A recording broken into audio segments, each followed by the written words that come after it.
Hello friends, this is Neha Khan.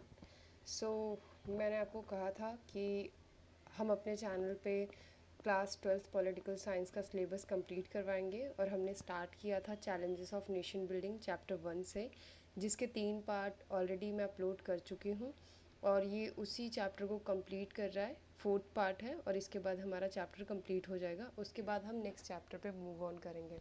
Okay, so last class में हमने हैदराबाद तक का टॉपिक डिस्कस किया था। ओके, तो उसी को कॉन्टिन्यूस रखते हुए आज हम डिस्कस करेंगे Manipur and reorganization of the state. And then last में देखेंगे कि रीऑर्गेनाइजेशन ऑफ स्टेट से इंडिया की डेमोक्रेसी स्ट्रेंथन हुई है या वीक हुई है। राइट, सो स्टार्ट करते हैं मणिपुर। ठीक है, अभी हम देख रहे थे कि इंडिया के अंदर कैसे इंटीग्रेट हुआ है, हैदराबाद का कैसे इंटीग्रेशन हुआ है, मणिपुर का कैसे इंटीग्रेशन हुआ है। तो अब यहाँ पर हम देखेंगे कि बेसिकली मणिपुर का इंटीग्रेशन इंडिया के अंदर कैसे हुआ। जैसा हम हैदराबाद में देखते हैं कि वहाँ निज़ाम था और उसके बाद सारी चीज़ें होती हैं, तो मणिपुर में ऐसा कुछ भी नहीं है। हम देख लेते हैं इंपॉर्टेंट चीज़ें। देखो, the Maharaja of the Manipur बोध Chandra Singh signed the instrument of accession with the Indian government on the assurance that the internal autonomy of Manipur would be maintained।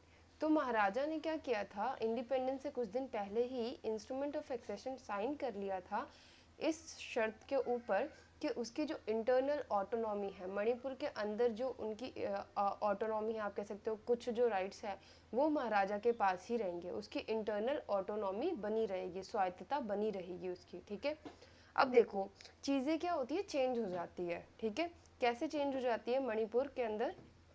Manipur held election in the Manipur in sorry Maharaja held election in Manipur in June 1948 in the pressure of public and state become the constitutional monarchy। ये बहुत important है कि महाराजा क्या करता है, public के pressure में आके जून 1948 में इलेक्शन करवाता है मणिपुर के अंदर, जिसके बाद जो मणिपुर है वो कॉन्स्टिट्यूशनल मोनार्की बन जाती है। ठीक है, कॉन्स्टिट्यूशनल मोनार्की, ये अभी हम देखेंगे कॉन्स्टिट्यूशनल मोनार्की क्या होती है।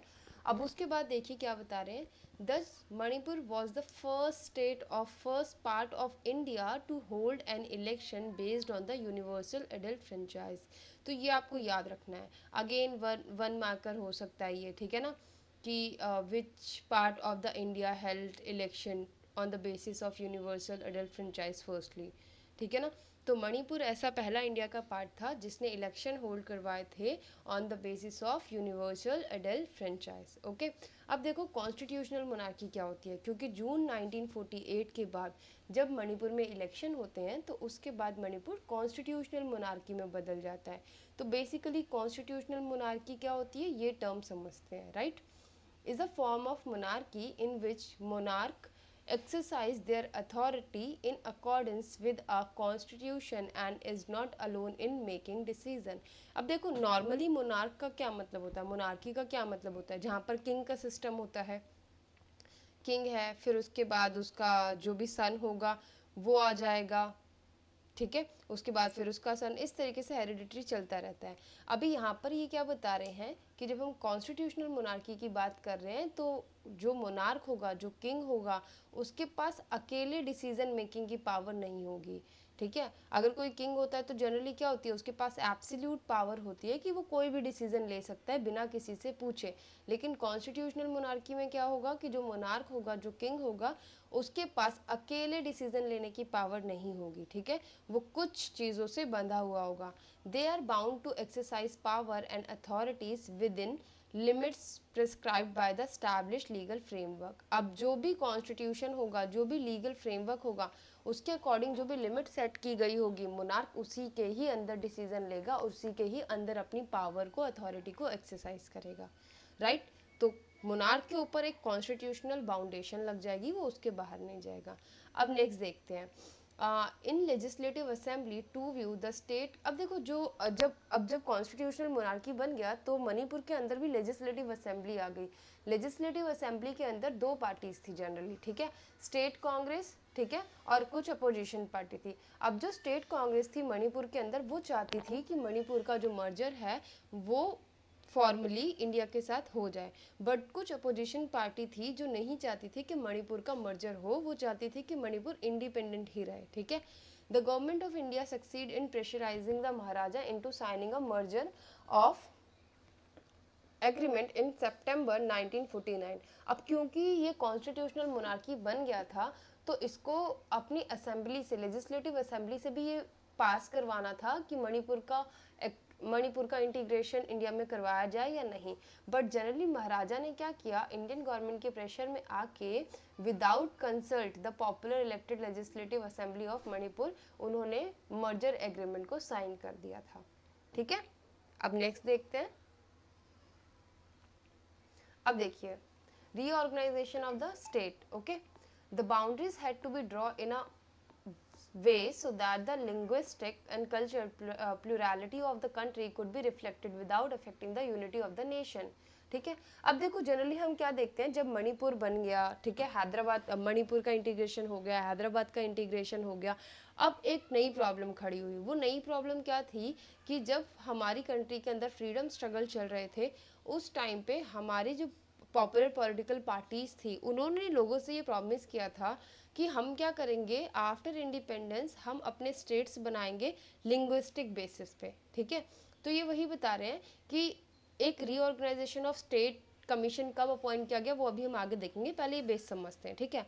अब जो पॉलिटिकल पार्टीज थी, उन्होंने ये प्रॉमिस किया कि ठीक है, हम लैंग्वेज के बेसिस पे लिंग्विस्टिक स्टेट बनाएंगे, लेकिन उसमें प्रॉब्लम क्या आएगी वो देखेंगे। अभी प्रिंसिपल कहाँ से आया, linguistic principle as the basis of formation of state in the Nagpur session of the Congress in 1920 principle was recognise.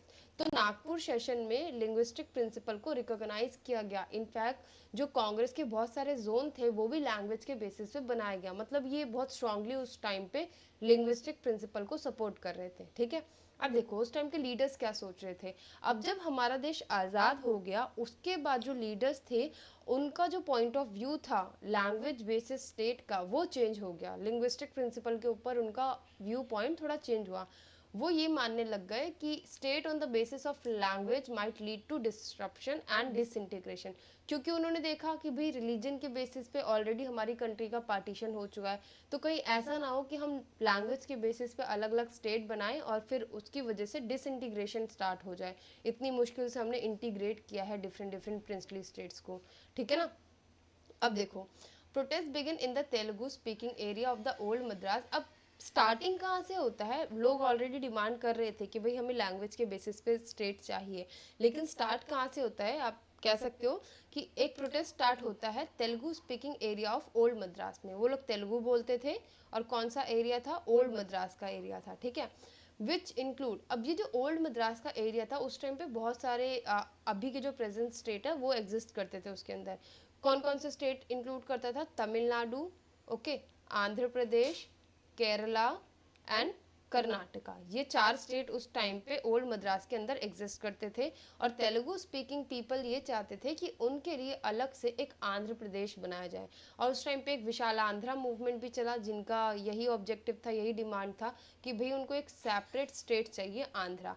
अब जो आंध्रा रीजन के अंदर जितने भी लोग थे, जितने भी पॉलिटिकल एंटिटीज थी, पॉलिटिकल पार्टीज के मेंबर थे, वो सब इस विशाल आंध्रा मूवमेंट, और ये आप कह सकते हो जो आंध्र प्रदेश के लिए जो मूवमेंट चल रहा है तेलुगु स्पीकिंग पीपल का, उनको सपोर्ट कर रहे थे, ठीक है। Demand that the Telugu speaking should separated from the Madras. तो वही डिमांड है कि भाई मद्रास से तेलुगु स्पीकिंग पीपल को अलग करो और आंध्र प्रदेश बनाओ। अब देखो, पोती Shri Ramulu, a Congress leader and the veteran Gandhian went on the indefinite fast and led to his death after 56 day। अब देखो, ये जो श्री रामुलु थे, ये बहुत इंपॉर्टेंट कांग्रेस के लीडर थे, गांधीयन विचारधारा में थे वो। और वो क्या बोलते हैं कि या तो आप आंध्र प्रदेश हमारा सेपरेट स्टेट बनाओ, नहीं तो मैं इनडेफिनिट टाइम के लिए फास्टिंग कर रहा हूँ। और होता क्या है, 56 डेज के बाद उनकी डेथ हो जाती है। जैसे ही उनकी डेथ होती है, उसके बाद ही पूरे रीजन के अंदर वायलेंट मूवमेंट स्टार्ट हो जाता है, ओके। बहुत ज़्यादा वायलेंस स्टार्ट हो जाता है, अनरेस्ट हो जाता है, और रिजल्ट पूरा का पूरा जो रीजन है वो वायलेंट तरीके से चीज़ों में इन्वॉल्व हो जाता है। अब इसके पास गवर्नमेंट के पास कोई और रास्ता नहीं बचा था, उनको इनकी जो डिमांड्स थी वो माननी ही पड़ी। और फाइनली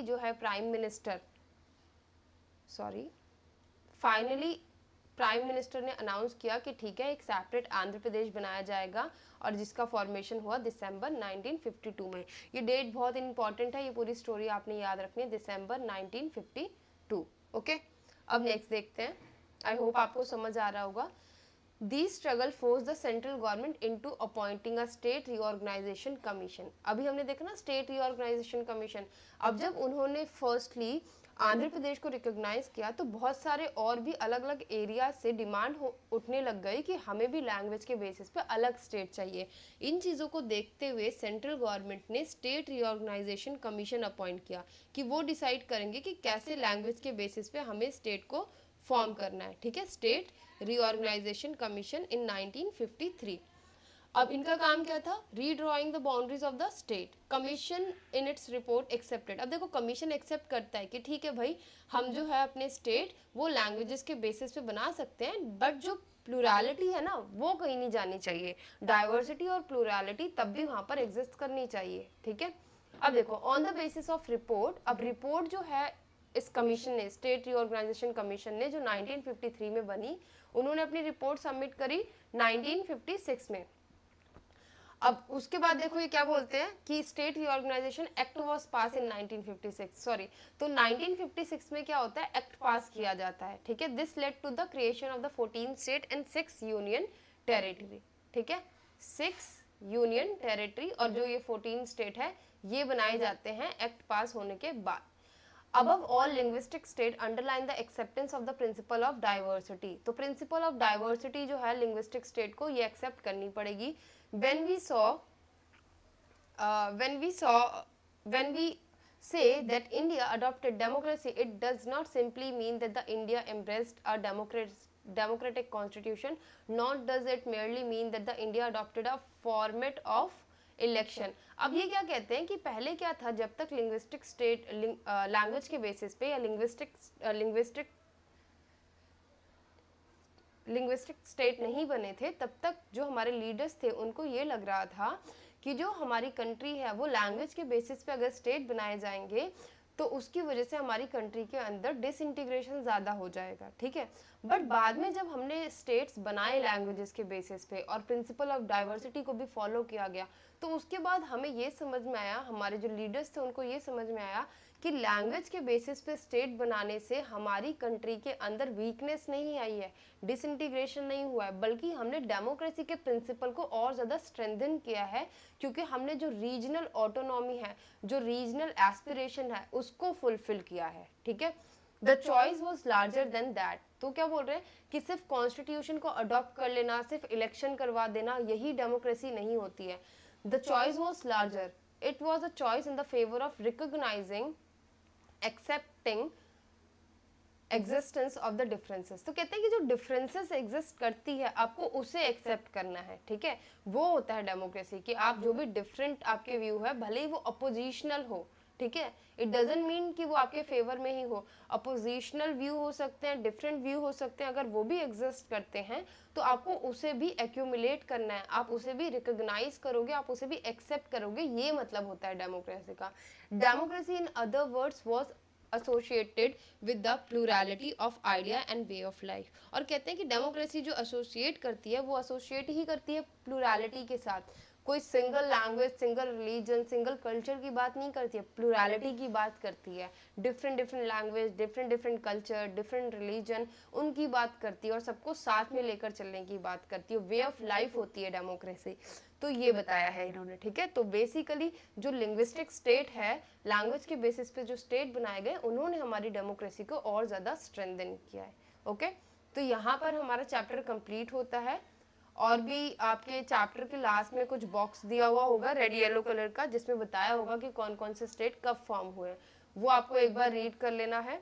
और ये 4th पार्ट अपलोड होगा, आपका पूरा चैप्टर कंप्लीट हो जाएगा। मैं आपको रिक्वेस्ट करूंगी कि आप एक बार सारे देख लें, और नहीं तो अगर आपको कोई स्पेसिफिक टॉपिक देखना है तो आप वो भी देख लें, डिस्क्रिप्शन में आपको टॉपिक के नेम मिल जाएंगे।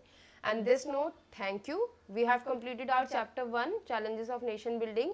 एंड नेक्स्ट चैप्टर जो है वो हमारा स्टार्ट होगा on Thursday, end of bipolarity, second book का, जो वर्ल्ड वाली आपकी बुक है। आई होप कि आपको लेक्चर पसंद आ रहे होंगे। अगर आपको पसंद आता है तो प्लीज़ सब्सक्राइब कर दीजिएगा और लाइक कर दीजिए, और अगर नहीं भी पसंद आता है तो आप मुझे बता सकते हैं कि what should I add in my lecture. Okay, thank you.